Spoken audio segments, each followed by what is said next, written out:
Okay, guys, how are you? Let me see.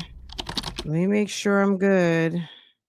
Okay, y'all can hear me. Can you give me a one in the chat? Good afternoon. Good afternoon for some. Good evening for others. Yeah, it's even on the West Coast. I guess it's 6 o'clock. Hey guys, how are you? What's going on? Let's see. I see you guys. Okay, thank you, thank you, thank you. Okay, girl. Okay. Let's jump right into it. So you guys have heard. So if you check the description box, I've got the link to this video. I've shared this video several times. Um, so over the past year, since this thing has been going on, and we've seen this channel before. About a month or two ago, there were some young boys sleeping on the front porch at their pastor parents' house, and I saw a news story and it featured 7 Mile Radio because he'd heard about it. I guess some people called in, they told him what was going on. He went to go check on the boys. They said that they were fine. They said that they were doing that they that it was their choice. It was all of that. So that was the first that I'd ever learned of this channel. But since this whole thing has been going on with Ziyah Harris for over a year, um, 7 Mile Radio is like on the front line in Detroit. And he's like their local citizen journalist. And so um the family has been calling into his podcast for over a year. So we heard from Mervin. This is all the same live from that time period. This live was February 19th. So this is almost a year ago. This is right after the press conference with Annette and Shannon. And Shannon ends up calling in. So Mervin called in, then Roxy called in, maybe Kenya called in first, then Roxy, like it was everybody. It was basically a roll call. Someone mentioned in my chat, or in the excuse me, not in the chat, in the comments, that this particular live, which people call in pretty regularly, I think the day after this, Nazaya's brother called in, Vari, and he was giving his piece, and he's called in recently. um but well, and then Florentino called in, like everybody. Florentino is the twins' brother, one of Annette's sons. But anyway, we're gonna listen to Shannon, and then after Shannon calls in, Tammy Liberty Smith ends up calling in. She's like a local commissioner that basically was at that press conference too. I think I showed you guys her page. And basically she mentioned a conversation that she had had with Annette and Shannon, and then they called her out to be a lot. They were like, no, that didn't happen, or that's not true, something like that. And Tammy Liberty Smith called in, and then Florentino. That's all we're gonna go over today, because we stop, we talk, we get into it. So if you are bothered by that, then the link is in the description box, and then you can go watch it uninterrupted. But there's no real need for me to just stream this podcast. We're watching to uh to react and to hear the information and talk about it and take questions. So if you're new here, that's what it is. Girl. So okay. How's everybody doing? I hope everyone had a good day. I had a great day. Um, I had a great day, and the live earlier was so much fun. Earlier, if you missed it, we did a live and we went through some super duper short phone calls. And one of them happened to be the one where Sonia finally mentions that she has the subpoena. And it had been sitting there. I hadn't even listened to that one because I was like, it was like 2 minutes long. And I just was so like, these little short calls. But see, that's the reason. I think, Sonia is very clever. I didn't say smart, I said clever. Probably because she is somewhat of a scammer. And I guess she probably felt like, oh, 2 minute, 45-second calls, they're not going to even click on these. Well, today was the day that we did. And girl, um, okay. Okay, Sonia. We heard it. We heard it loud and clear.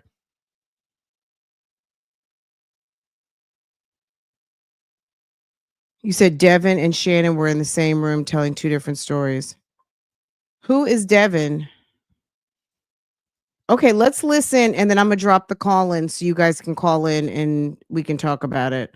Um uh, you know, clever doesn't mean smart. Clever means cunning, divisive, manipulative. Clever isn't necessarily intelligent. So don't get caught up on clever. Clever doesn't mean any of that. Clever just means she's sitting around thinking a lot about what she's doing and she's stupid with it. You know what I'm saying? She is just all of the adjectives for all of that. She's definitely a manipulative person. Anyway, okay, let's keep going. All right. All right, let me share my screen. And all of the information for this channel is in my description box. I put the link to the video and I will tag the channel. But if you click on the link, obviously it's going to take you to the YouTube channel. I will send you guys, I will also put the Facebook page as well, because that's where it really goes down. Now, lately, because the channel is growing rapidly on YouTube, because we're finding out about this and he's been broadcasting on YouTube, the channel's growing and there are more people in the lives. There's, a bigger crowd coming to the lives on YouTube. So I'll drop the Facebook information for any of you guys, but it goes down on Facebook because that's where, Facebook is, how Facebook is. Facebook's a little bit different from YouTube. And this has been, I mean, it's just been primarily like a Facebook thing for a long time, even though he's been broadcasting on YouTube. So lucky for us, all of this is here if you don't do Facebook for whatever reason. Anyway, let's go.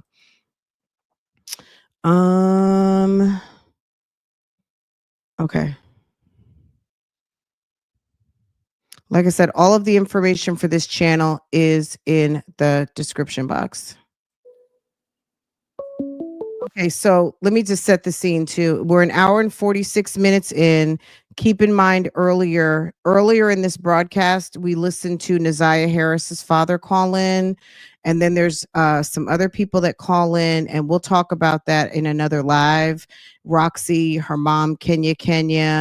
And then obviously people of Detroit, people who are listening to his podcast. And then at this moment, this is when Shannon decides to call in because she was in the chat and they were all going at it in the chat on Facebook. And he says, well, why don't you just call in? And then she does. And this is what happened. Caller, what's happening? Who is this and where you calling from? This is Shannon from Detroit. Shannon, what's going on? Yes. So you, I don't know how long you've been tuned in, but I'm sure you heard at least the last two callers, and you know the climate of everything. So what is it that you got to say about all of this? Well, first off, we have, my entire family have been posting flyers, not just on the motherfucking internet. This is 5 days. So when I showed you guys that press conference where Annette and Shannon was standing there on all the police commissioners, the police chief, everybody, Detroit Public Schools, the Detroit police officer, the Detroit police, why do I keep saying Dallas? Detroit Public Schools, everything. This is 5 days after that, just so you know. We've been going to stores everywhere, posting. And yes, they have been taking it out, and we've been putting it back up. Amen. So, therefore, y'all don't call, y'all don't even do shit. First of all, whatever Jarvis did, that was him, not on me at all. Whatever Jarvis did, that was on him, not me at all. What? Whatever your kid's father did to your niece is on him? At all. And yes, that might be my child's father. Yes, I do got 5 kids. Yes, my youngest is 1. Damn sure not desperate. And first of all, rocks, don't ever call me a bitch. Because I'm not one. And secondly, I have been doing my part of looking for my niece. So don't ever discredit me at all. Bitch. So she was calling up, she was pissed because Kenya's daughter, Roxy, who is so Kenya is cousins with Annette, and Roxy is second cousins, I guess, with Shannon. They're cousins. They're all family. And Roxy called her a bitch. She was pissed. She felt like, I guess learning more and more that it just seemed like less and less was being done by the people who should have been doing the most. And they were alleging that um Annette and Shannon and them were going into places where they were putting up flyers and taking flyers down. So there was like rumors going on, and this is what they called in about. Period.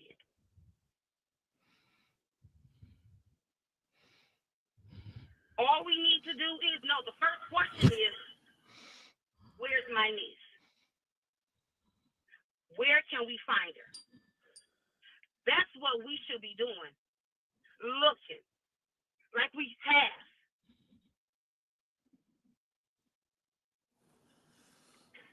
So therefore, anything other than finding my niece is irrelevant. That's all I need to know and need to find is my niece. And yes, the bus stop is right on the corner. She can get off the bus and we can see her from the corner. She's 13 years old. A lot of these kids catch the school bus, and get dropped off at a pickup stop. I mean, they drop off and pickup stop every day. Her same routine. So, okie dokie. So she did ask her man. So the funny thing is, and not funny, but I mean, I guess you would contact everybody, right? But if he has his, I don't want to say if he has as little to do with the kids as they tried to make it seem. She texted him to tell him that Ziyah never came home, and he's like, "Oh, word," or like, "Oh, wow." Um, and then she's texting still no Tuda. They called her that was her nickname. And he's like, "Oh wow," or just some kind of lame. That's what she testified to. So she did ask him, but my thing is, if she wasn't with him like that, allegedly, then why, I don't know, why even ask him, is she with you? Like, it just stands to reason that maybe you thought she went over to the shop, right? Um she should have drove over there. Because when she called him, well, when she reached out to him probably around 6 o'clock, he was probably in Ypsilanti. But the dumb stuff is that he took her, she was at the shop.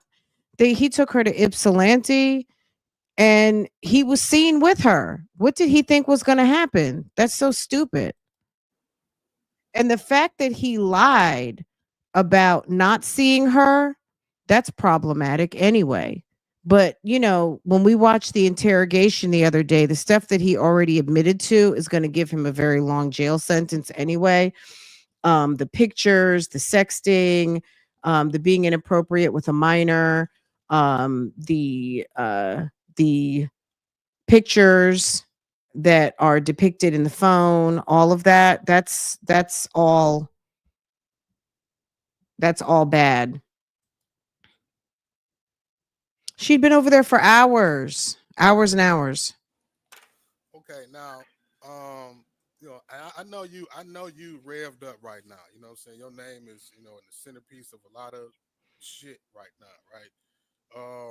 But like I got just a couple of questions on the tip of my mind for you, sister, as far as just and I know that at the end of the day, in the beginning of the day, we all about finding the veil. That's the point of everything, right? Um, And it's not Nevaeh, it's Nazaya. But just like everybody else, all the people that criticize and everything, I mean, at the end of the day, many people have, we all know it's Nazaya Harris, but at the end of the day, y'all, people make mistakes. You know what I mean? This was early on, just like last week. Girl, they dragged me in a video. I'm sure you guys have seen it. There's two videos. Girl, they were dragging me for saying her name wrong. And it is what it is. You know what I'm saying? Like, keep in mind, this was a year ago, so he was learning her name too. So just like Miss Lori on that podcast that we watched, the community advocate people, girl, Miss Lori couldn't get her name right for nothing. Okay. And they dragged her in the comments too. So it happens. It happens to the best of us. You know what I'm saying? Nobody's perfect. but just I guess just to get to know you a little bit. I mean, in the whole situation. Now, you said in the beginning, whatever Jarvis did is what you said. Whatever he did, he did. What did you? How did you say that? I said whatever he did, that was on him. That was those are my correct Okay, words. that was on him. I was just trying to clear that up. But okay, so with that being Yes. said, like apparently this man has had a history of this. Like, so did you know about him being on the sex offenders list, or any kind of activity about that? Like, had you even heard of anything like that before out of him?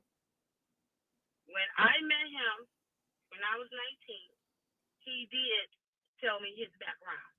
He did tell me his background. Out and out.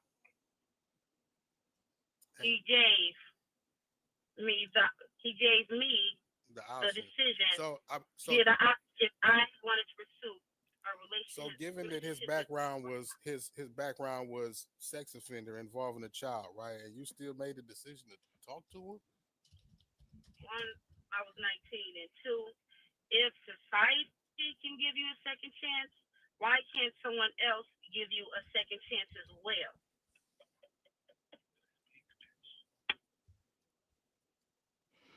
If you guys have on headphones, there's someone in the background talking.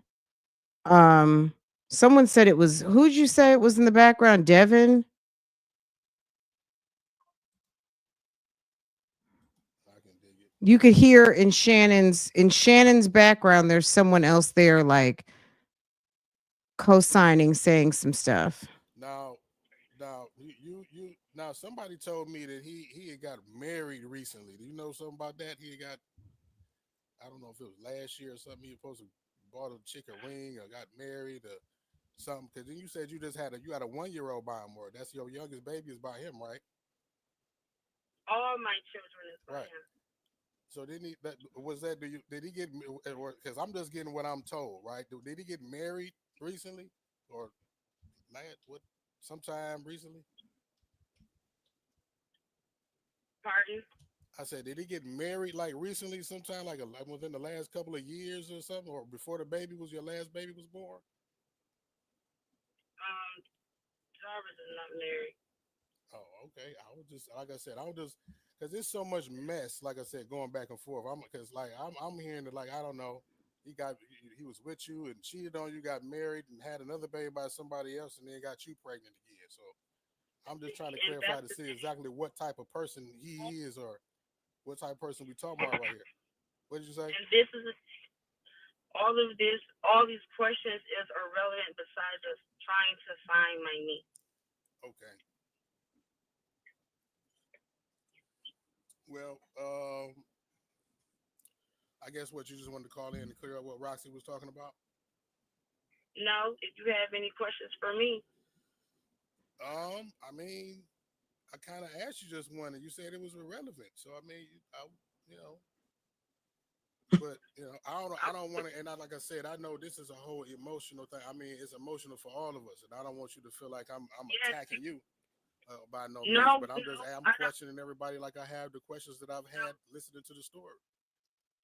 you're right. But at the end of the day, the questions that you're asking is irrelevant to finding my niece. Okay, so That's I mean, all you're okay, well, let doing, me trying ask you that. to find my. Okay, well, let me ask you this then. I'll just like I asked everybody else. If you could give a shot in the dark, where do you think she is at right now? What do you think happened? What do you think the situation is? To be honest, I don't know. I don't know. I don't know. So I can't answer anything that I don't know because I don't know. I don't have the answer. Yeah, I mean, I know nobody has a definite answer. I'm just saying, like in your heart, what do you think happened? I mean, because you know her. I mean, I don't know. Did they say you were the last one to seen her that day or whatnot? I mean, you know her, so I mean, you know her friends, people that she hang with, what she do on the regular. You said you know her regular routine, so I mean, Yeah, her regular routine is you go to school, she stay for after school, and then she come home. That's her daily routine. She go to school, come home, or any extracurriculum activities. Then she stay at school. But other than that, she comes home. That's it. all right. And I mean, you ain't got no kind of theory. I mean, everybody else that I ask is, This is my thing. So when Naziah didn't come home, she said, "Well, maybe She said, "Well, I didn't know where she was. She could have been at the after school program." But in the same breath, she also testified that, well, she wouldn't have been at after school because she was no longer in the after school program. And it's like, how are you in after school in middle school? And maybe it was one of those schools because I think maybe I'm not sure if it was a charter school. Um, she was going to a uniform school. She was 13, so she had to be in middle school, but maybe it was one of those like KIP, like K through 8 or something like that. Um, kind of like a public charter school type school. And maybe if it was K through 8 and they still had after school there, I don't know. But Naziah was not in after school, right? So why would she be at the after school program? Like the kid, like you're the mom on duty and one of the kids who's supposed to be home at 3 o'clock isn't home. All the kids come home at 6 o'clock and are like, "Where's Naziah? Where's the kid that's supposed to already be home? You weren't like, what were you doing for 3 hours that it did not even? It's a charter school. What were you doing for 3 hours that it didn't even trick? Like you didn't even notice that someone who comes home every day at 3 o'clock isn't home at 3 o'clock and they're not in after school. She wouldn't be hanging out at after school. She has to, when the bell rings, you go, you catch the bus and you come home. So that just doesn't make any sense. there's some type of a It's a charter some school. type of conclusion of what they thought may have happened, but you ain't got nothing, huh? I don't want to think that way that something happened to my niece because I don't want to put that in my mind. I don't. I don't mean conclusion as in end. I mean as far as a scenario in which where she's somewhere where y'all can't find her right now. Seeing is that she had, I guess some type of a, she had friends. I'll just say it like that. All I know is her friends is just saying, and that's I'm just going based off what her friends saying that she ran away. She she told her kids. She told her friends that she was leaving. She was saying goodbye. She was happy, and that's it. And I wonder, did the police talk to these friends? Because I'm sure they did. So if she's lying, if she called, so this is a month later, you're still running with, you talked to friends and the friends said she was leaving and she was happy. When did that happen?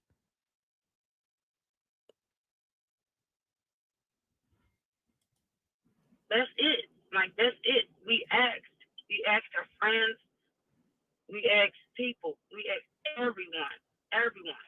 We don't know. We don't know, and that's what we are trying to figure out. Where's she at? Because I don't know. Where she could be inside this neighborhood, and I don't know. And we've been looking every day, every day.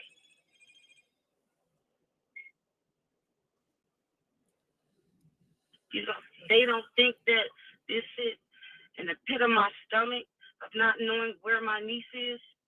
She's 13.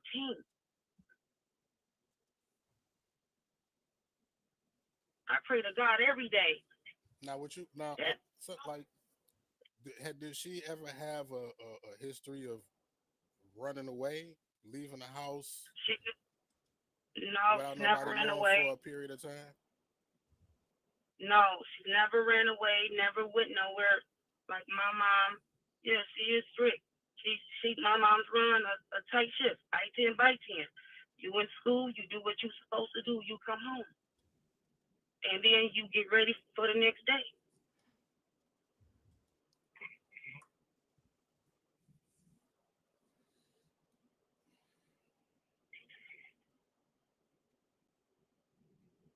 Yes, I want I my mean, niece to. I can agree with you. On you know wanting her to come home safe. It's just so many Hey, Ebony. twists and turnstiles to this story. It's just I just don't know what to say. But I mean, if it's anything else that you want anybody else to know about this whole situation, you got the floor, Shannon. And that's the thing. What what the police know and what the news know is what we know. And that's it. We don't know anything. We don't.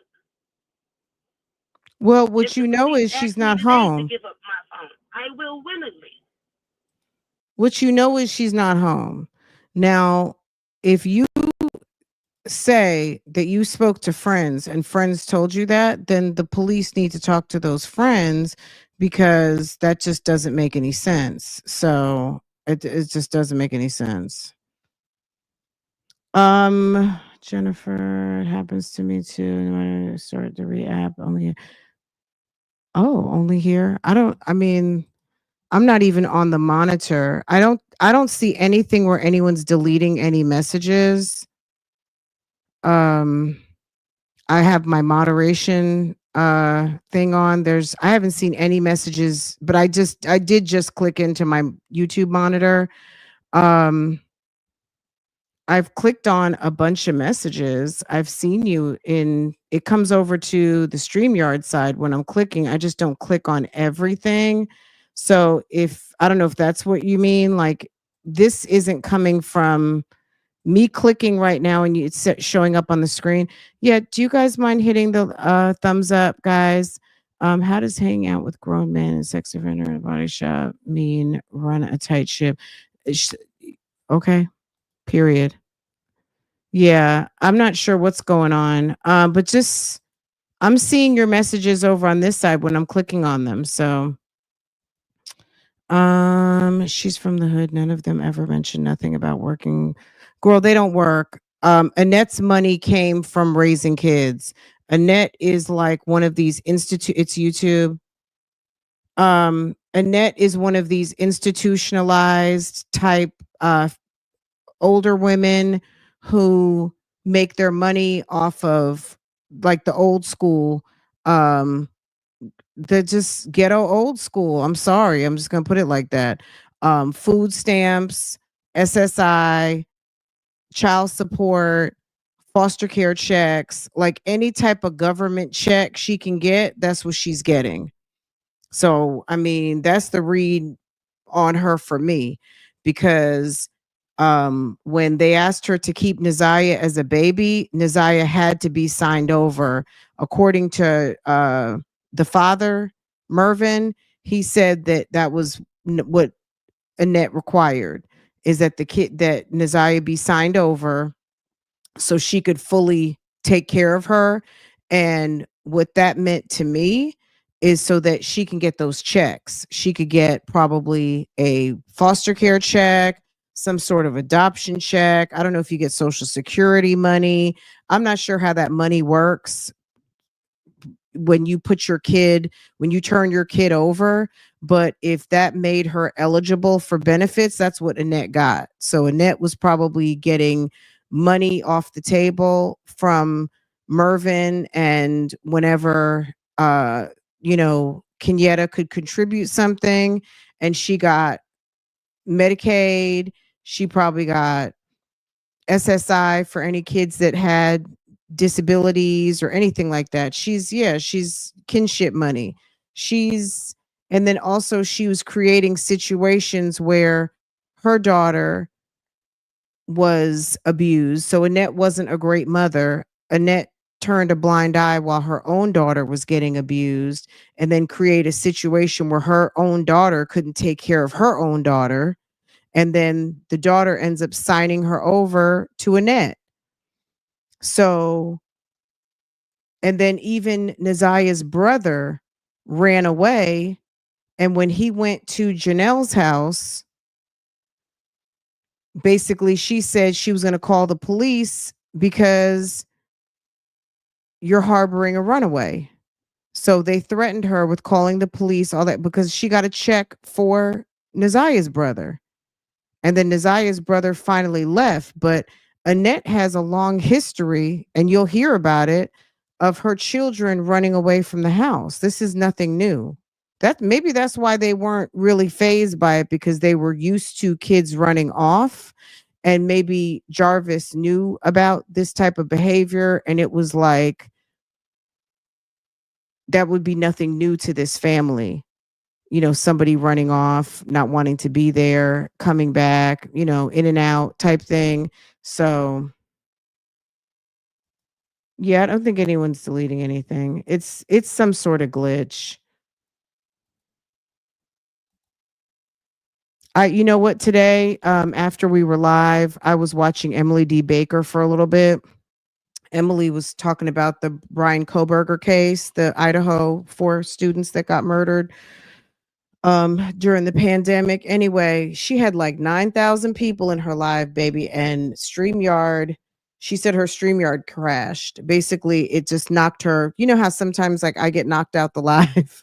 She basically just got knocked out the live, and I was like, "Ooh." And she came back and was like, "Yeah, my YouTube my StreamYard crashed." So, um I I was like, I needed to see that, because sometimes when this happens to me, I feel like I'm the only damn one that this happens to, but I know it's not, because I've heard that people's StreamYards are glitching. That's, anyway, StreamYard has got to StreamYard has got to get it together. But anyway, I don't want to complain because it's working for me okay tonight. The school was a K-8. Okay. That's what I thought. Because I'm like, how are they all going to school together? But then I thought, there are K-8, so it makes sense. Okay. But still, even then, she was no longer in after school, right? Now, And that probably got Section 8, everything, housing, food, cash assistance, foster care check. Ma'am was probably low key getting $10,000 a month. do you know a sister by the name of Tamara Liberty Smith? Now Liberty Smith. She's the police commissioner in District 1, I believe. No. You don't know Tamara Liberty? Well, she said that she spoke with you and your mother, and she said that y'all said, okay, well, we're not gonna lie, that she has left before. No. No. We never talked to anyone besides the police. That's it. Okay. Yeah, I mean, it would stand to reason that she was at the house. I don't know why they keep saying she never came to the house. And I guess Shannon is standing on business that she didn't come home. But how did she so what they would need to know is, okay, Nazaya, two things. If Nazaya went to school, we know this, right? Because they established that with the substitute teacher, and I'm sure they checked the attendance records. But during the preliminary exam, they talked to one of the teachers, and she testified that she saw Nazaya that day. Nazaya came to her classroom, got a snack, right?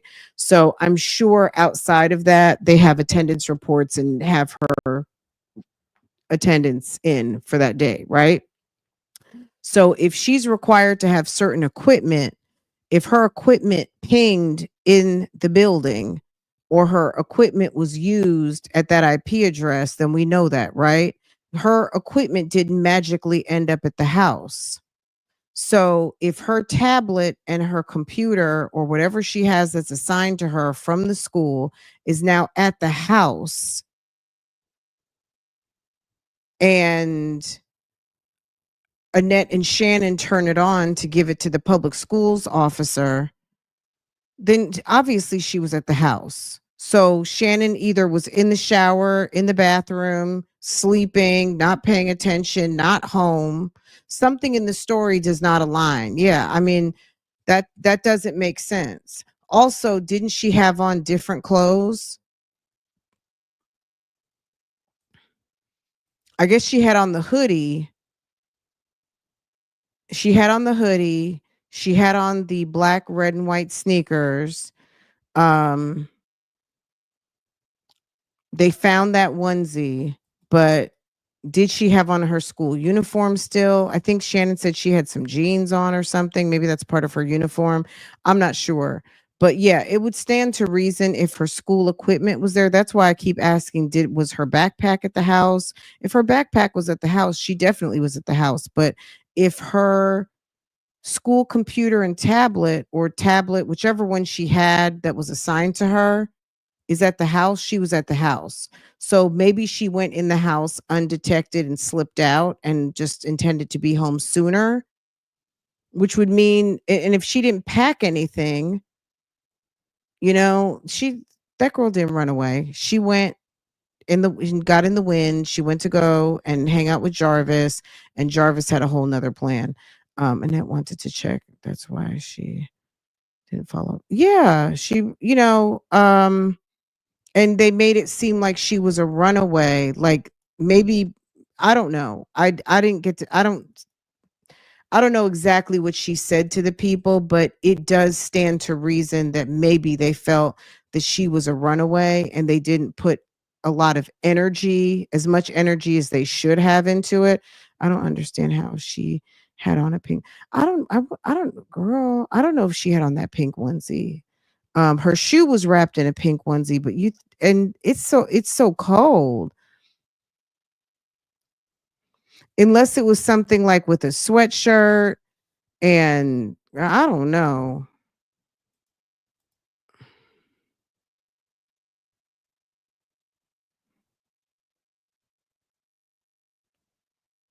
Okay, let's keep going, guys. All right, I'm just reading some of the comments. But all right, like at the end of the day, like I said, I hope she found safe. I hope we bring her home, and I hope this situation raise enough awareness around this. Yeah, they got the clothes wrong. They got the shoes wrong. So that delayed, because the shoes were identified early on, but they didn't they tagged the shoes as fact, like they referenced the shoes and left them where they were at to not disturb them, and kept moving because that's not what was said, that what they were looking for. So there was a neighborhood search that went on. Then there was the border guards, the border patrol people that came and searched the river, and they also GPS tagged it. But 2 and 3 search parties found those shoes and saw the clothes, but those weren't the clothes. So clearly what they thought she had on, she didn't have on. So where would she have changed clothes? Did she bring a change of clothes? How did her computer get to the house? Like, it's like, Annette and Shannon are sticking with this story that doesn't make sense. So either you have to admit that you don't know what's going on in your house, or just admit you were sleeping, you were you were laying around, not paying attention, or you knew she went out, you co-signed it, and you're just not wanting to admit it. You just don't want your hands involved in anything. Yeah. When you start lying to you tell one lie to the police, they're going to be all up in their shit. And you know what? It's one of those things where they could be persons of interest. They could be a lot of different things. They could just be keeping their eye on them. I'm sure they're listening to 7 Mile. They're listening to Jarvis's phone calls. They are watching them to try to get some understanding. So, and then they were all up in the text messages. Mm-mm. If they had dogs, I don't think so. Girl, the way Annette was yelling at the kids, I didn't see one dog or hear them mention. Usually if there's a dog in the midst, also the kids are getting ready for school. And that video that I showed the other day was a while, before Ziyah went missing. However, it didn't give dog. Annette and Shannon don't seem like the type to, you know what I'm saying? They would be the type to have a dog outside. I don't think so. Well, planted would I mean, they were discarded. Those were the shoes she had on her feet. Were they planted? I think they were thrown away because wherever look, someone not having their shoes on is serious business. I mean, at the end of the day, you could say, well, maybe she had other shoes, but under this set of circumstances, like, they were discarded. I don't think that they were planted to throw something off. These were found a year ago. So I know that there's been some shenanigans of late, but we're not talking about that. These were found, and her hoodie, and they had DNA and all of those things. So we'll just say that they were discarded by whomever meant her no good, I would say. And I think they found, didn't they found Jarvis's DNA on her hoodie. Um, and then he was sitting there lying in the interrogation and said that he hadn't seen her. He saw her 2 days prior to her going missing. So he was sitting there lying. City for people to hold people in their family accountable and give them the consequence of the doubt as opposed to the benefit. We're gonna clear this line up, all right, sister? I don't know if the onesie did. What I'm saying is the hoodie. We'll go and look at that evidence. I don't want to talk about the onesie because I don't know enough about the onesie to speak on it. I would need to watch that testimony again. But the black hoodie in her picture when she was waving, she had that hoodie on that day, and it had all of the holes and blood and evidence. Now, as far as the onesie, I'm not really sure. We'd have to watch that testimony again to get a better understanding of that. I don't know the answer to that question.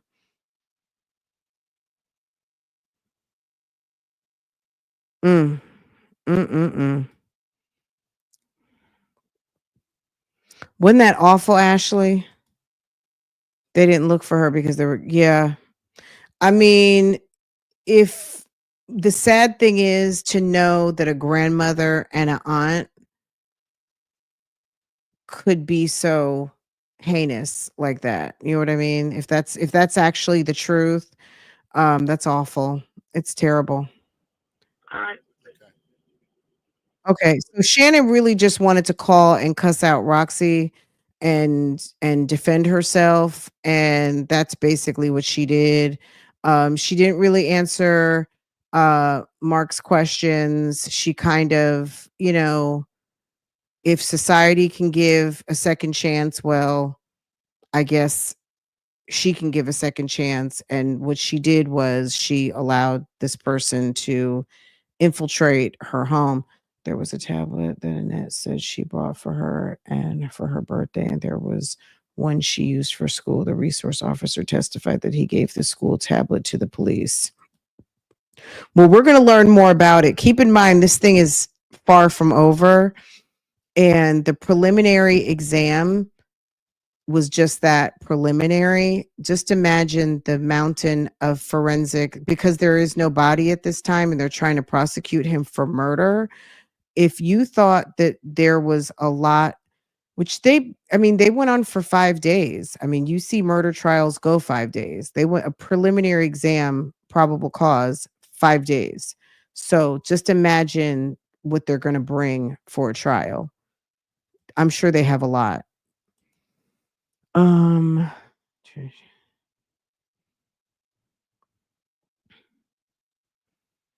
Possibly, yeah. Because it was cold and kids do dress with layers. Sometimes they got to get dressed for gym. So was the onesie like a gym, something that she would have had on with like a sweatshirt for gym class? Did they have like school gym clothes, or was she just dressing warm because it's freezing outside? So I think the grandma and aunt are covering up. I think they definitely know more than what they let on. Okay. So Shannon just hung up. Let's fast forward to when Florentino calls in. He's the brother. He's another one of Annette's kids. Hold on a second.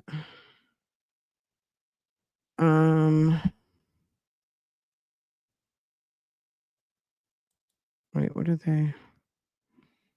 They might be looking at some Facebook comments. Ooh. Let's look at this. I'm going to say this anonymously. I've known them for 20 plus years. I'm blown away. First off, it's so much. I want to say, yes, the grandma has always been weird. That little girl's mom has been through being, I'm going to say, you can read the word.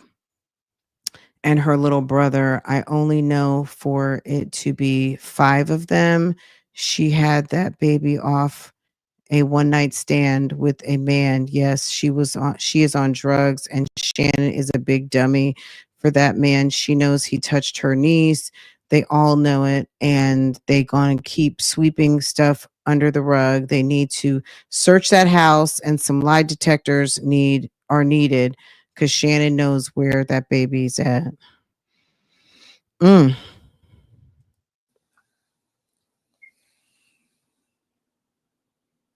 If anything ever happened to anybody in the family, I know.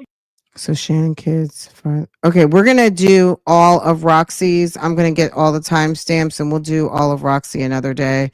So Shannon's kids' father offered his own daughters and someone else's daughter money to do this. Okay. And he was in prison for raping a 13-year-old. And since Shannon don't want to raise the kids on her own, she told her kids that so they wouldn't get him in trouble, Shannon would rather lay up with the kid's father than to protect them from a child molester.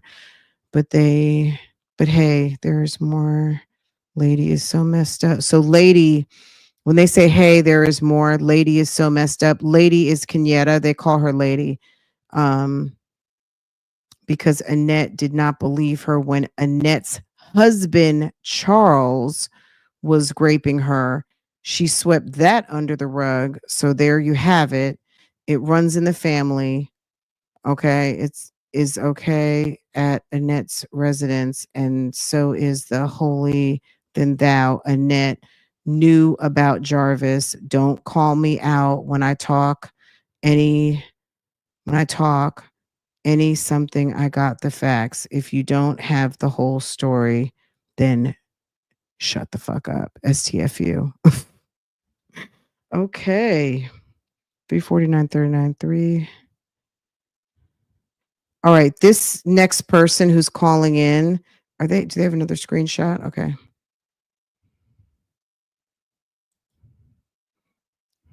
This is going to be Annette's son, Florentino. This is Shannon's brother. My name is Florentino. You got to check out Mark's expressions, the host. Look at his eyes. His eyes say everything. This is Shannon's brother. My name is Florentino. I was calling because I wanted to piggyback off on a lot of the stuff that's going on right now or what's being said. Well, first of all, my mother. Hold on a second. Let me show you his picture.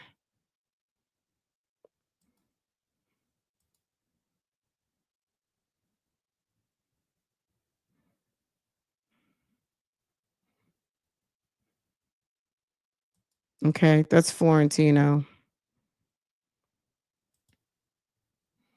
There is not some woman to be made out as a monster, first and foremost. It's 7 of us that grew up in a household. 7 of us that grew up in the household. We was all raised under a sound roof, a mother who loves and cares and support each and every last one of us. It's nothing that we could not go to her and talk about.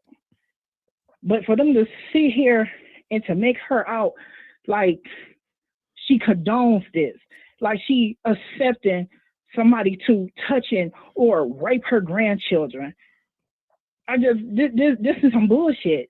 I've been sitting here listening to this shit. I'm at work. Been listening to this shit since 9:30. This is some real funky foul ass shit at this point. Okay, so the day that Ziyah came up missing, my mother went to the school the very same day. Now, he's wrong about that because she didn't go to the school the very same day. So just keep in mind, Florentino's facts are flawed because we know. So let's just say it this way. Based on his mother's testimony, he might just have it wrong. I'm not going to call him a liar. He might be lying, but this was a year ago. So let's fast forward 11 months later when Annette sat on the stand. Based on what Florentino is saying and based on what Annette testified to, it's not the same story. So we don't know what happened. Now, why would Annette had just picked up the kids at 6:00. How are you going back up to the school at 6:00? What school is open at 6:00? Even if you had sports teams and there's a basketball game, nobody in administration is there. Who's running up to the school? You call the police, right? He has no idea what the story is. So he could be lying. We could say lying, misinformed. Maybe Annette and Shannon may have just told him anything. Okay. She went to the school and she went up there when the Ziyah didn't bring her ass home. And went up there to the school and told them she didn't come home. They immediately dispatched the police to the school. They took the police report.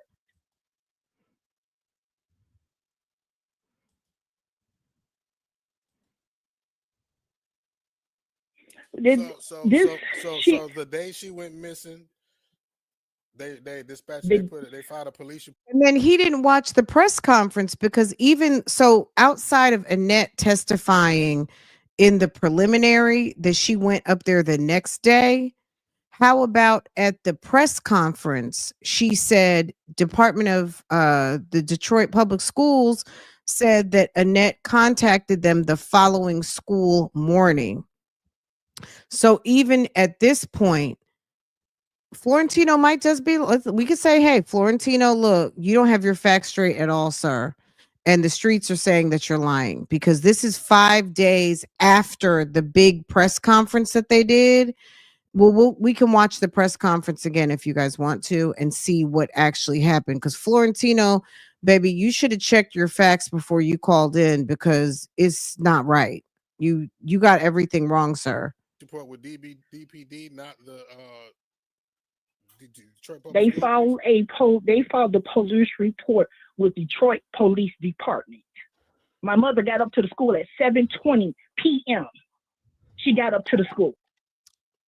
Mark is like, let me get some of this Grey Goose because this is getting to be a bit much. They sitting here making her out like she's a fucking monster, like she's sitting back and condoning that Jarvis is touching or raping her grandchildren. Mm.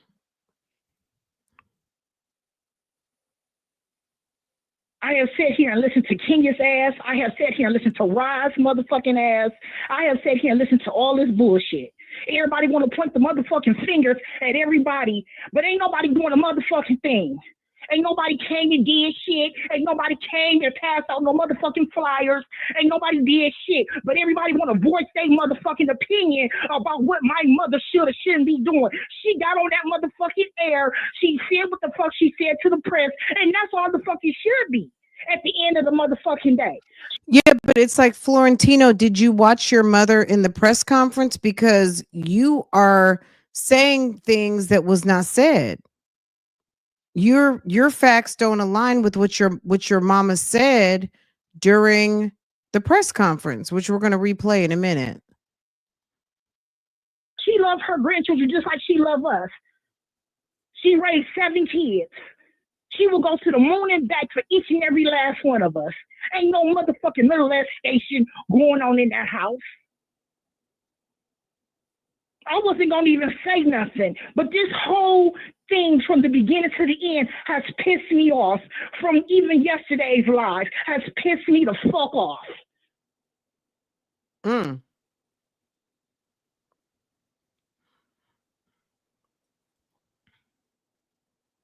Yes, my mother didn't want to speak, and that should be respected at the end of the day. She don't feel like she should have to speak, then she shouldn't have to speak. She got up, she did the press, and that should be good enough. Let the police do their fucking job.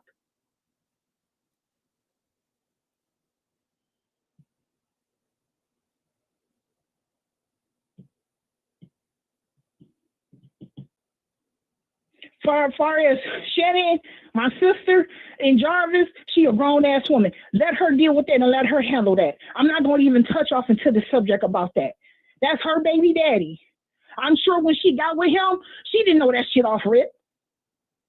Anybody that's me, somebody, I don't think a nigga gonna come up to a bitch. Florentino don't know anything because Florentino, I thought you were listening while you're at work. At the end of the day, your sister just said when she met Jarvis gave her the lowdown on who he is and what he was, and she made the choice to be down. So you were not listening. Your sister made a decision. So here he is sticking up for Annette. Here he is sticking up for Shannon. But Shannon said she opted in. He gave her an option and she opted in. So he likes to cap. This is all cap. This is all don't talk about my mama. You know what I'm saying? This is all don't talk about my sister. And we don't know where Ziyah is, and now we're pissed at Ziyah because she's bringing like a bad light to us, and he's one of these who doesn't want to hear anything negative about what he got. You know, even if he's one of the runaways too, he's still going to protect his mama. To say, hey, well, I mean, she said that I'm a pedophile. Then she been coming to years down the fucking line. She said when she was 19. He told her. Yeah, she met her when she was 19. But I'm sure he didn't introduce himself as a pedophile. She just did. She just said it. She just said it 2 hours before you called in. He must have been on break or something. This shit has pissed me the fuck off. My mother is not a monster. She ain't never been a monster. She ain't never been a crooked ass woman. Patty, are you calling Florentino Florence? None of us ever was in CPS. I listened to the live yesterday, seeing that it was 5 of us. No, it's 7 of us. None of us was ever taken out of the fucking home. We was never in CPS. My mother never had a case on any of us. We was all raised under one sound roof. He sounds like he is spitting all over the place. My mother worked 2 jobs. She was a hardworking ass woman. She didn't condone bullshit. And for family to get on the air and say that she condoned this and she condoned that, that's some bullshit. Y'all, please, I'm gonna have to stop clicking on your comments because I'm gonna have to stop. Okay, I'm not gonna click because y'all are cutting up. Y'all are cutting up in the comments. So I'm gonna just put myself on mute and I'm gonna just read in silence. Okay. I mean, because I'm sure if my mother didn't care about her grandchildren, why did she take the time to get the fuck up and get dressed and go to the school and to check at the school, go to the school and ask the principal? Well, my granddaughter didn't come home. They called the police right then and there. The police was at the school within 10 minutes.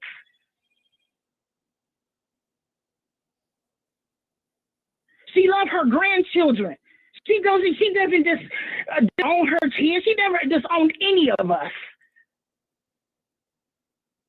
And for her to get on the press, yes, it probably took a lot, but she never refused to do the press. Not one time did she ever refuse to do the motherfucking press.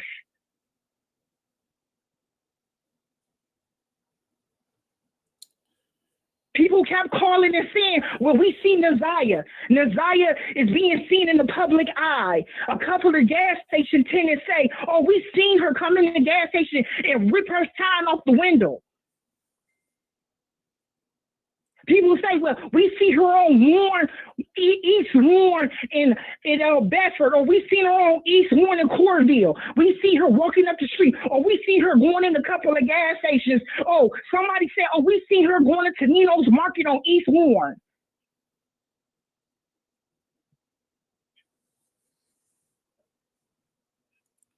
My mother's house is not dysfunctional. Ziyah never came from a dysfunctional ass home. Nobody in that household is dysfunctional. They made it seem like we come from a dysfunctional ass home. My mother is not dysfunctional. She didn't raise us in a dysfunctional atmosphere.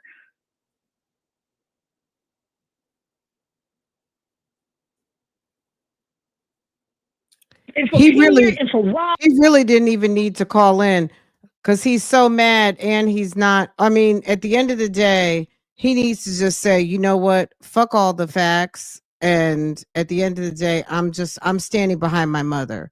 Like, he didn't even really need to try to give an excuse. He should have just said, I'm going to take up for my mama. And I don't care what y'all say.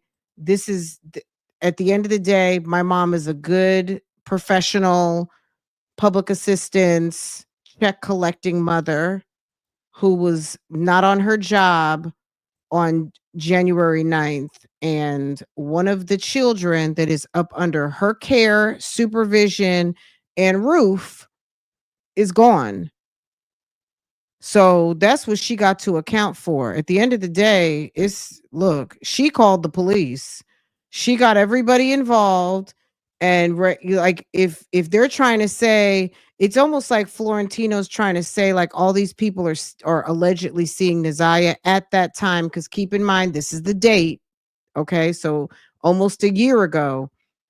Then what he's saying, the way he's making it seem, if all of what you're saying is true and people are seeing her, so then nobody should be alarmed, right? But then why would they find her shoes and her clothes and her hoodie in the woods with blood and all kinds of matter to make the city of Detroit declare it a homicide? They don't just, ooh, this is a homicide, let's just make it a homicide. Come on now.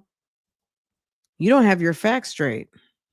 And for whoever else feel like my mother, yes, leave her the fuck alone. Let her be. She has the right to not speak if she chooses not to motherfucking speak. She did the press and that should be it. She's a concerned ass grandmother that loves her grandchildren. And yes, she wants Ziyah to come back home.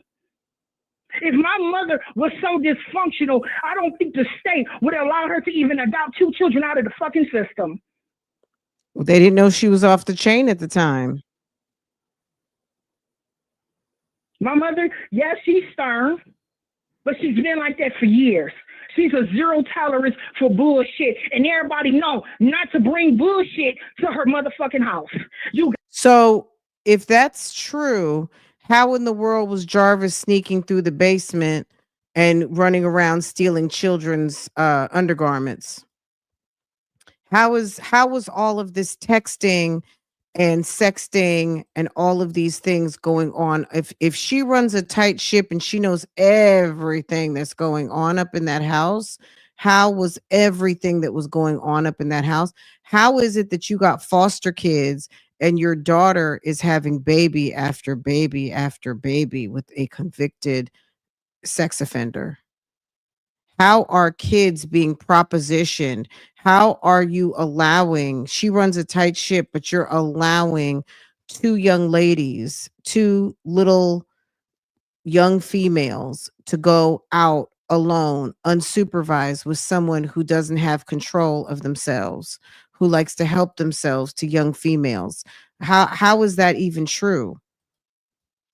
Like, obviously his mother can do no wrong, then that's just what he needed to say. I don't want to hear nothing about my mama, and y'all can't say nothing about my mama. That's really what he needs to come on with, because it's not adding up.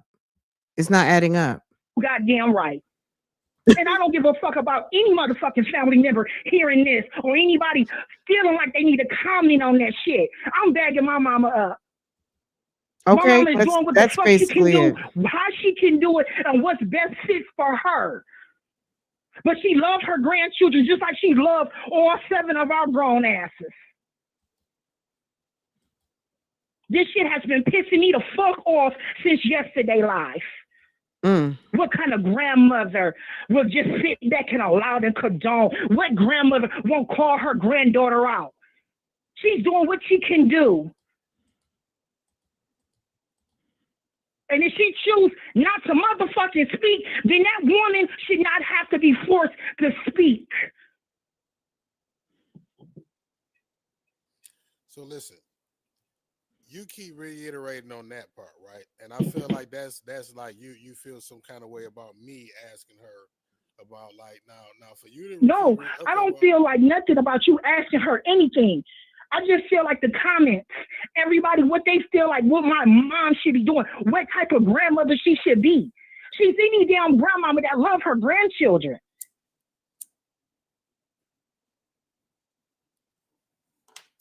She doing what she can do. She spoke to the police. She spoke to the detectives. She told them what and how and when. Ziyah didn't bring her ass home. She got up like any other grandparent would do, or any mother or any father, any brother or sister. She got the fuck up. She got dressed. She went to the school. She reported it. The school called the police. They met her at the school.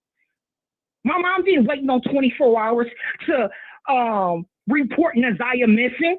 She reported Ziyah missing on the fucking 9th. The detectives and stuff followed up on the 10th. They came to the house. Well, that's not exactly true.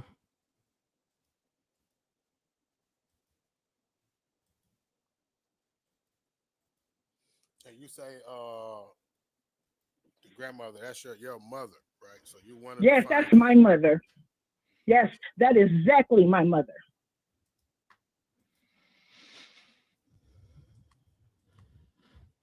Yeah, because as it was relayed to me by a member of the family, as that when she was younger, right, she had CPS investigations of her own, and that's the There was reason. never no CPS. None of us ever been in the system, bruh. This is what I'm telling you. No, none of us, out of 7 of us, we never been removed. Nobody has ever been removed from that household. So why do you think the narrative is what it is, as far as the immediate family, the extended family, and even the neighbors, who all share pieces of the same puzzle as far as the story, painting the picture of the narrative that we share, that we all see with this story. Like, what how could how is the whole world wrong? I guess is what I want to say about this situation. If you fending for your mother, I'm not gonna even say that the whole world is wrong because everybody is entitled to their fucking opinion at the end of the day. But like I say, everything that I've been sitting here and listening since 9:30 is fucking speculation to me. It's speculation to you. Now, and the thing about it is, like, it's speculation to me, far as because who says that Jarvis touched her? To say speculation. Nobody knows if Jarvis actually touched Ziyah. Right. I'm about to say you don't know for sure or not, right? And nobody knows for sure. But since I've been listening to this live since 9:30, it seems like everybody know they fucking facts, and then nobody has got no proof about if this girl been touched or if Jarvis is the cause and the reason of why this girl is missing. Whatever he did back in the day, or how he catch this rape case, or however the scenario plays out about his personal life, I'm sure he did time. I'm sure the girl, the young lady who came forward, her daughter came forward a year ago and said that, yes, my mother lied about her age. My dad did his time. My mother was 15 when her and Jarvis met. He did his time. I don't feel like my motherfuckers should have to go and dig up old ass shit on motherfuckers. Is he out? Wait, he said who was 15? There was 15 when age. My dad did his time. My mother was 15 when her and Jarvis met. He did his time. I've seen lied about her age. My year ago and said, the young lady who came forward, her daughter came forward a year ago and said that, yes, my mother lied about her age. My dad did his time. My mother was 15 when her and Jarvis met. He did his time. So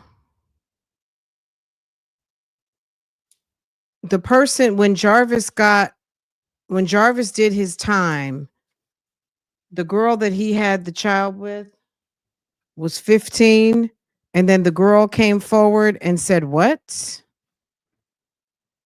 I mean, it's like, it's one of those, like, just let Florentino talk, because he's going to let, did someone say Florida?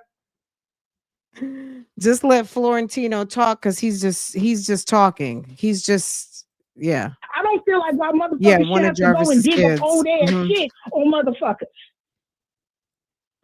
Well, digging up old stuff provides a pattern. And if we see the pattern and we know that certain person has a certain type of behavior, I mean, look, the police know how, if they, no entity is perfect, but at the end of the day, it stands to reason that there are people who follow very specific patterns, and Jarvis is no different. I'm gonna say it like that. Is he out here raping and molesting children now? I can't answer that.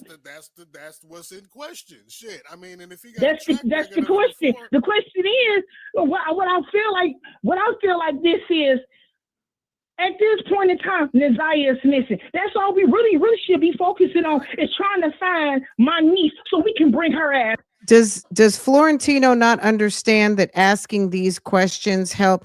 It's like when something's missing in your house, you put your keys down and then someone says, this is me. What was the last thing you did? When was the last time you remember seeing them? What did you do when you came into the house? You got to start to jog your memory. So at the end of the day, that's what the police do. They want to know what happened, who was there, who was the last person. They need some clues. That's back home. Right.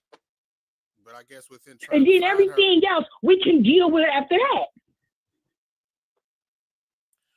Yeah, I guess it's almost like a reverse search, right? Within trying to find her, we're trying to figure out what happened to her and in whose hands she was, right? So I guess that's what leads us into all of these questions that we have about this Jarvis individual.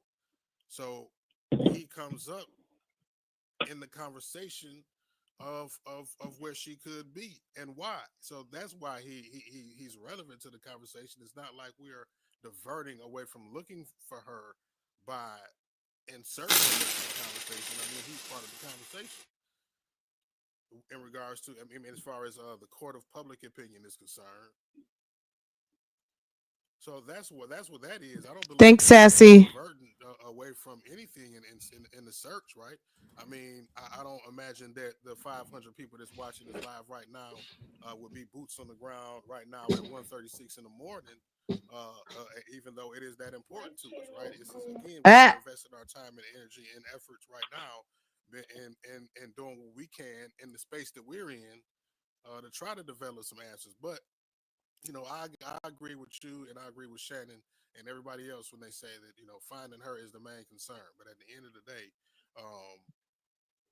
these components that we are resourcing right now will help us to be proactive in the future, whether it be within this family with this girl when we find her, or in other people's families. So that's I guess what the conversation I know. What the conversation is about. But I mean, I appreciate you, voicing your opinion and speaking your side of things, because that's what this platform is about. That's why I opened the phone line and allowed everybody from each side of the family, from all sides of the spectrum, to voice their opinions and say what they had to say about this situation. So, I appreciate you sharing your feelings with us tonight. I'm sitting here looking at motherfuckers saying, well, why are you so angry? I'm angry because of the fact is that it's a little girl that's missing. But y'all so worried about focusing on what my mother, as a grandmother, what she should or shouldn't be doing. Y'all been trying to comfort her ever since this whole motherfucking thing even had jumped the fuck off.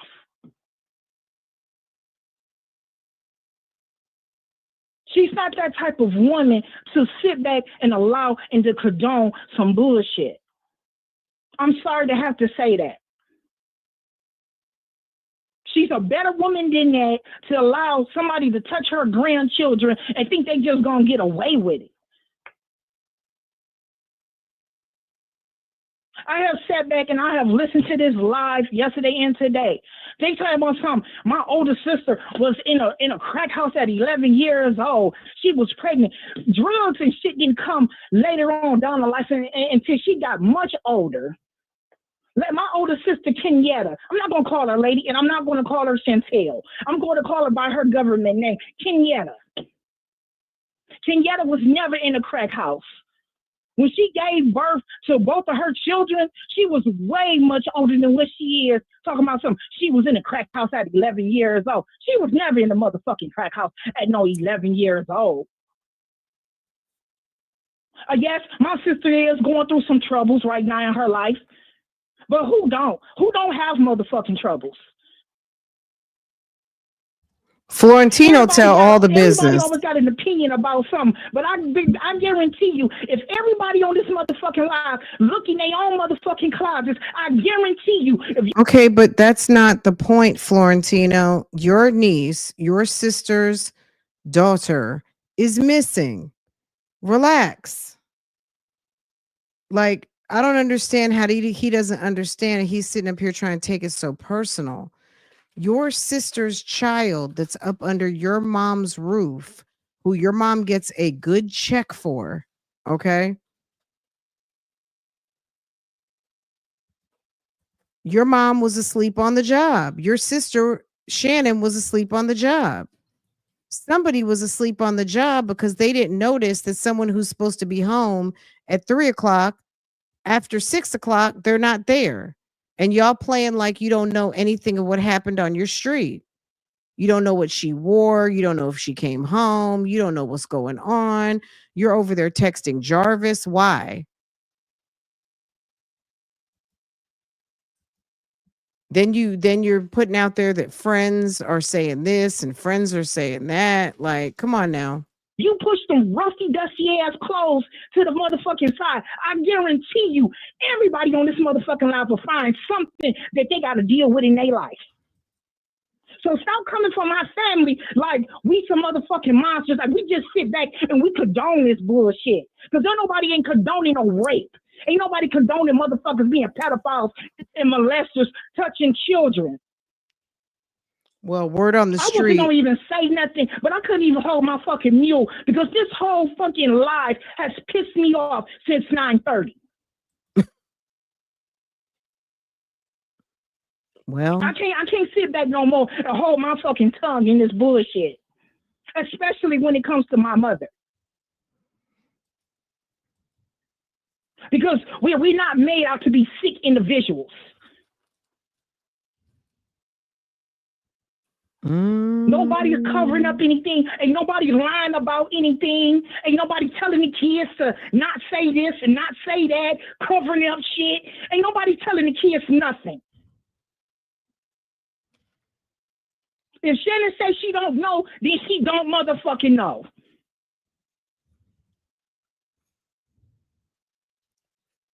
I don't feel like motherfuckers should be. I mean, the overtone to me is she went missing and oh well. I hate to say it like that, but that's what it sounds like to me. It's just giving they're mad almost at her for bringing a negative light to the household or shining a light on the household because she went missing and now they're pissed. They're not even like, we love her, we miss her. You know, she's like such a key part of the house. Like we're not even good. Like we're fucked up over here until she comes home. Like none of that. None of that. We got her place waiting, you know, like the kids are tore up. If the kids are tore up, we wouldn't know about it. I'm sure the kids might be tore up because that was probably big sis to them. You know what I'm saying? But they're not articulating any of the love and the missing. They're just mad because her going missing has brought a negative light and it has dragged all of their skeletons about the closet. And they're pissed about that. They're pissed that people are talking about their skeletons in the closet rather than what's really important is that there is a whole entire person missing from the household and that she should be sorely missed and that they are messed up until she comes home and her bed is waiting. I bet you Annette has put her bed away. I bet you someone else is sleeping in that bed. I bet you her clothes are packed up. I would not be surprised if, I don't know, I don't want to speak out of turn, but it wouldn't surprise me because Annette damn near runs a damn bed and breakfast over there. She probably got all them clothes packed up, bedding packed up, everything's packed up. Because behind the scenes, they already know she's not coming home. They already know. How long, what I would like to know is if her stuff is packed up, how long was it from when they found out she was missing? Did they go ahead and pack her shit up? That's the detective. I don't know if Detective Jones has been over there, but we'll find more stuff out as the things progress because that's another sign. Y'all not sitting. There's people who sit and leave a bedroom the way it was and for years. There's people that have someone go missing. They don't touch that room for a decade. They leave it exactly the way it is. They buy Christmas presents. They buy birthday presents. They just sit there. They put everything to the side. They wait for that person to come home. Annette probably got all Nazia's stuff just packed up. It would not surprise me. Absolutely not. If somebody came on today and said, I've been over to the house and all Nazia's stuff was put up, I would not be surprised. I would be more surprised to know that her bed and her things are waiting for her because Annette doesn't seem like that type. Be interrogated about a situation that he really is out of her fucking hands at this point. Let the Lord deal with Jarvis' ass. Let them question him. That's why his ass is down here locked the fuck up at this point. No, Jarvis is locked up because he has a weapons charge. Now, yes, he's locked up on top of additional charges, but at that moment, no, he was not locked up for that reason. Jarvis was locked up because he had a weapons charge and he had to go turn himself in. Now, his charges didn't come until like 6 months, 8 months later. This is February. Jarvis got charged in September. So what was that? 7 months later, Jarvis got charged with everything. And I think after the preliminary exam picked up a few more. So once again, Florentino is wrong on the facts. The reason why Jarvis was in jail just happened to be a coincidence because he had some other stuff that he had to deal with. But if it is, and if he did do something, then yes, he needs to be convicted about the shit. I'm not going to sit up here and say that he don't need to be convicted. Yes, he needs to be convicted, and the law needs to deal with him accordingly. Florentino called in to talk his what ass my knowledge off. is, none of my nieces and nephews ever been touched. And I don't think Jarvis is that fucking sick in the brain to fuck with his own kids. Florentino, you are fired. You are fired. You, sir, are fired. You cannot speak for anything. Like, sir, your facts are so flawed. It's almost embarrassing that you called in as Annette's son. I mean, the only thing that he really could have done is, I love my mother and she doesn't lie. That's what he needed to say. At the end of the day, he made himself look so bad. I wouldn't even want to show my face in Detroit. Like, if I were him, I would close down my Facebook and I would not say another word because, sir, you sound so bad.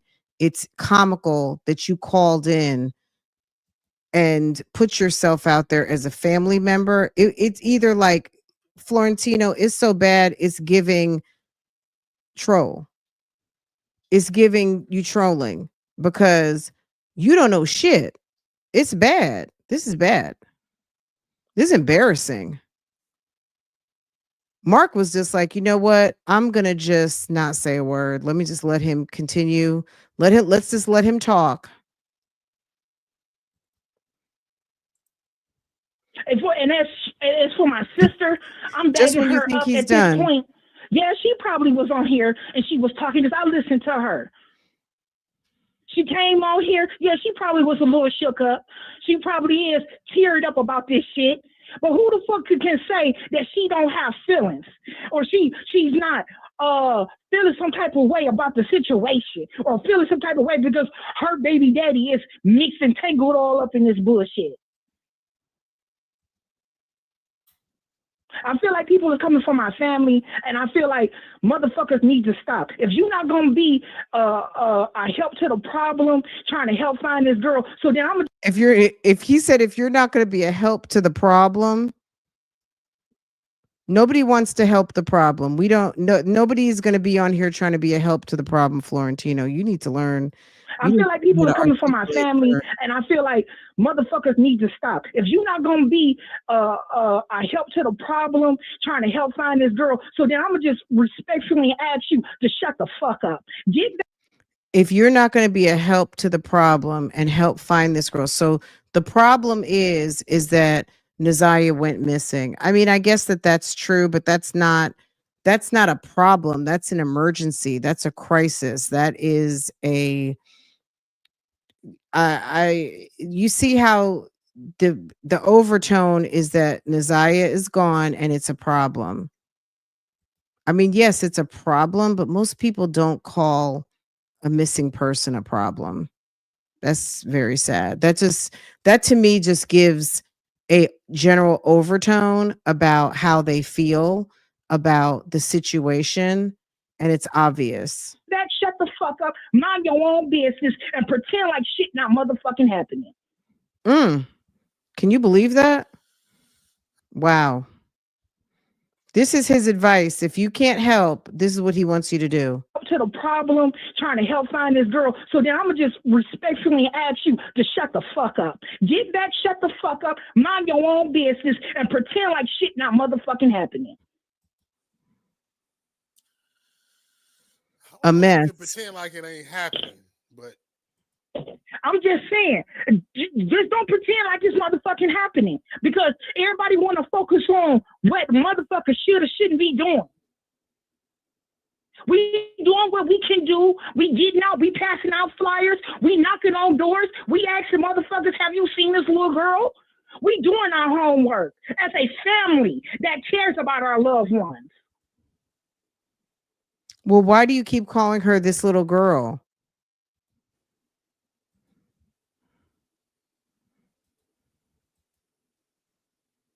And that's Naziah's uncle. I'm going to stand firmly and I'm going to bag my mother up. I'm going to bag my family up because we doing what the fuck we can do.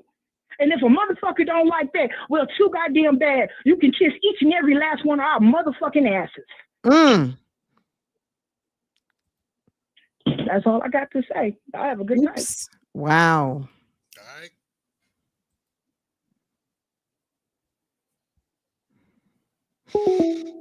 Okay, guys, that was a lot. That's why I'm like, you know what, just to soak and absorb that is like, there's so much that happened on this call. I mean, this particular live is it's overload to try to get into everything. But let's just go back to the press conference real quick. How long have we been on here? Okay, not that long. Let's watch the press conference real quick so we can see the lies Florentino put out there real quick. And then if you guys have anything to say, okay, I'll drop the link. If not, then we'll shut it down after this. But I wanted to show you Tammy Liberty Smith. She shows up in here. She's one of the commissioners. And she actually called in. I'm a find where Tammy called in. Tammy's part's not that long. Okay. Let's go right here. And keep in mind, we saw this the other day. Keep in mind, this is 5. So Florentino, when Florentino was sitting up there talking, okay, that was what, February 19th. He calls into 7 Mile Radio, right?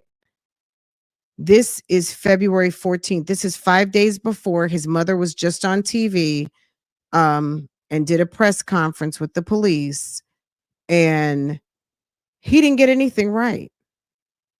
He didn't get anything right and said everything wrong. Okay, so let's get into it real quick. We watched this before, but we're going to watch it again because we're going to hear some different things now because Florentino sat up there and just was talking his ass off. Okay, all right.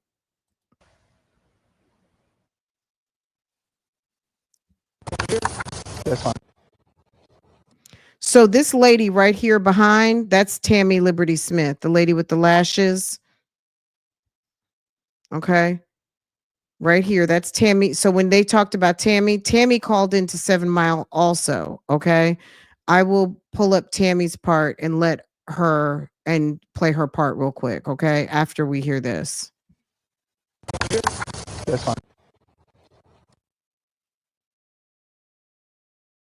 And Miss Tammy is on Facebook, and she periodically has done. She's done a couple of Facebook Lives. I want to just start off before I bring up Chief Jackson from Detroit Public Schools Police Department and to what brought us here today. On February 12th, we had a briefing on this missing child.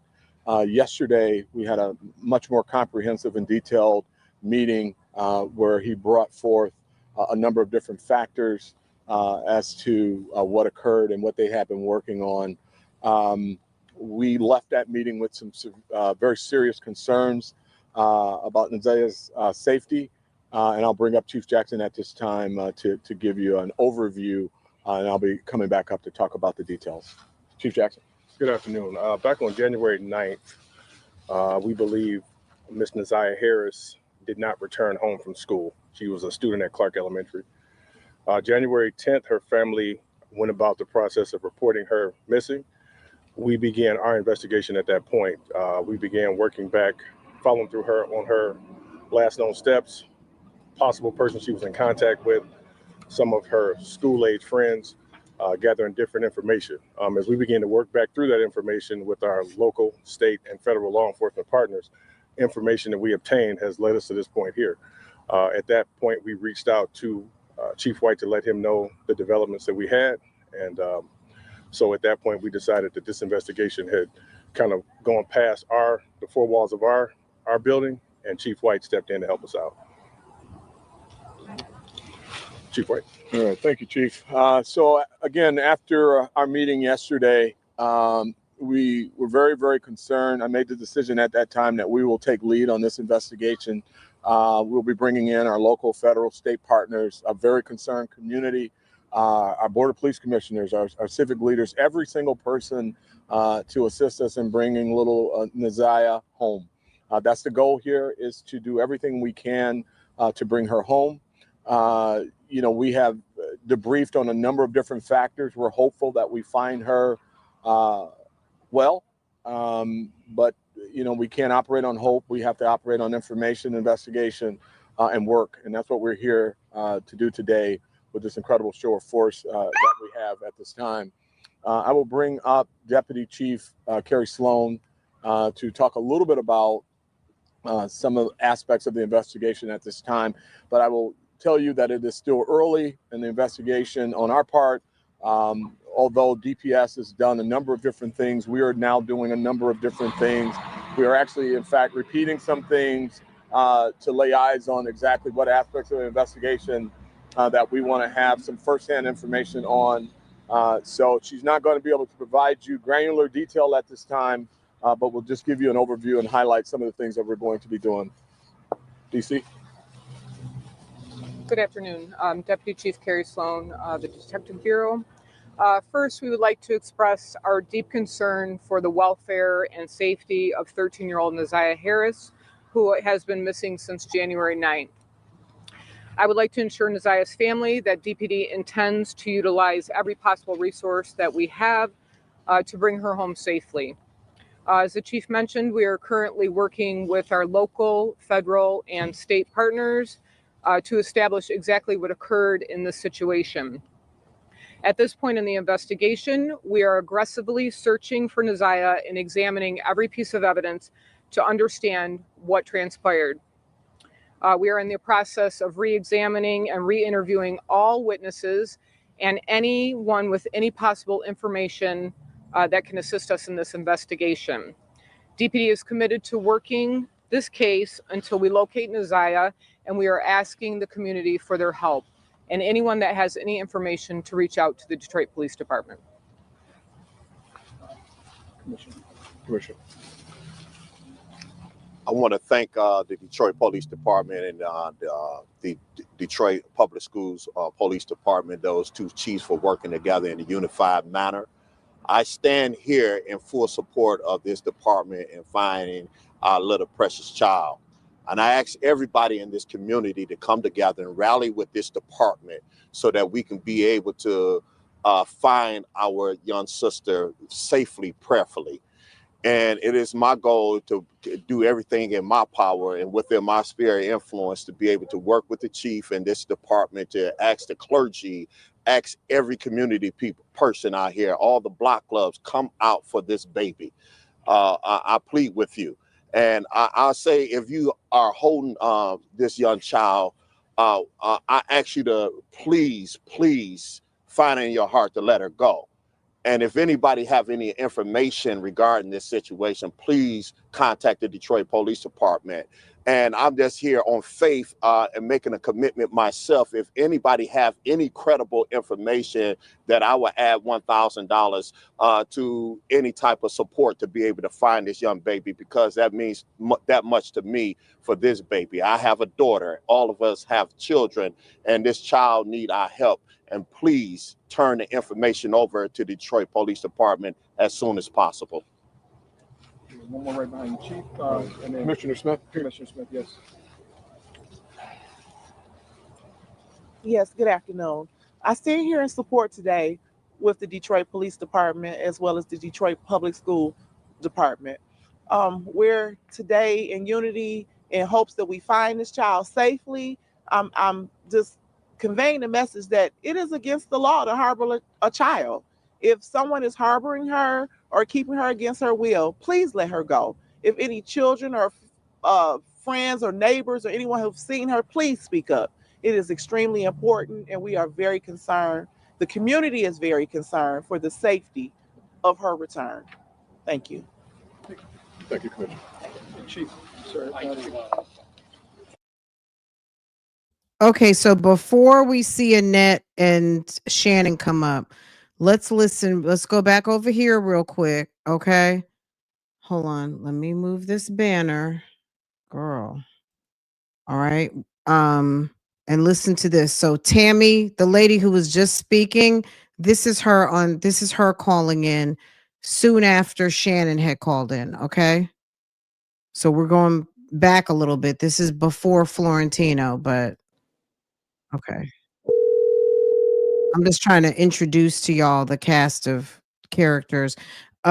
Which, there's a lot of people in this, but at the end of the day, it's integral to the story. Uh, what happened and what's going on. Hello. Tamara, Hey, what's going on? I'm okay. I'm sitting here watching your show. Mm-hmm. And, I was listening to one of the family members that. So the person who's talking right now, the lady on the phone, is this lady right here. Let me just go right back. This lady right here. This is her on the phone right now, just so nobody has to be confused, okay? We got it? You were speaking to, and they probably would not know. That was Shannon. Okay, and she was the one who I'm assuming did the press conference with us a few days ago. Yeah. Okay, so maybe she wouldn't know my name, but however, I did walk them to the car. I don't know these people from a can of paint. Right. I don't have to lie. I have the same dealing with anyone with something like this that's going on in the community. A child is missing and has been missing for well over a month. We are extremely concerned as in the community. And my question that I ask to the grandmother, which I would ask to anyone, because oftentimes here in the city, we see females, young girls coming up missing. I ask, has she ever done this before? Has she ever left? The answer to me was, I'm not going to lie, she has left before. I have no reason to make anything up. I don't know these people. My job is to help you as a community activist, as an organizer, and as now serving as the police commissioner over my district. I'm here to help you. I'm not here to harm you. I'm not here to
Hey guys, hopefully you guys can hear me. So I'm back on my phone. I'm not sure what happened. Um, Something's going on. StreamYard's been crashing, so I saw it on two other people's platforms earlier today. So I'm not really sure what's up, but I'm gonna try to end this live and we'll finish this up tomorrow. So just remember we left off at Tammy. And sorry to cut it so abruptly, but luckily I was able to get back on my phone, but it's just weird. And then also like YouTube is it's just acting weird. I was trying to get back just into my YouTube monitor and I couldn't do it. So I don't know. You guys tell me. Anyway, but I'm gonna let y'all go. I'm gonna end this live here. So we'll resume this tomorrow. You guys hit the thumbs up for me. I really appreciate it. On Facebook, you guys have a good night. YouTube, have a good night. I will catch you guys tomorrow and we'll finish this up, okay? Take care. Bye.